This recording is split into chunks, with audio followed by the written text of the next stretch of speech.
দেখতেই পাচ্ছ লিউএজিজির 45 litre aluminium top box আবার আমাদের রিস্টক হয়ে গেছে। তো এটা আছে এলইডি মোড আছে অনেকগুলো। এই দেখো ব্লিঙ্কার, এই একটা আসতে একটা চলে থাকবে, তো এরকম ব্লিঙ্কার অপশন পাবে। আর একটা আছে লাইট ছাড়া 45 লিটার, এটা 45 লিটার।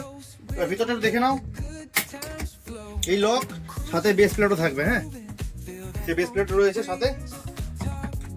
এবার ভিতরটা দেখিয়ে দিচ্ছি, পুরোটা কুশনিং করা, সাথে ব্যাক রেস্ট থাকবে, এই ব্যাক রেস্ট থাকবে, টোটাল মেকানিজম ফিটিং করার জন্য। লক রয়েছে দুটো, একটা এমনি যেটা রয়েছে এটা, আর লক যদি খারাপ হয়ে যায় ইনকেস তো একটা লক এক্সট্রা দেওয়া আছে। প্রাইজের জন্য স্ক্রিনে দেওয়া নাম্বারে কন্ট্যাক্ট করো, হোয়াটসঅ্যাপ করতে পারো বা কল করতে পারো প্রাইজের জন্য। 45 লিটার টপ বক্স, তাছাড়াও আমাদের কাছে 55 লিটার রয়েছে আর এদিকে 22 লিটারও রয়েছে। ফটাফট ইনকোয়ারি করো, তোমাদের যা ইনকোয়ারি আছে, আর ফটাফট ডিসকাউন্ট প্রাইসে তোমরা বেস্ট প্রাইসে আমাদের থেকে টপ বক্স নিয়ে যাও।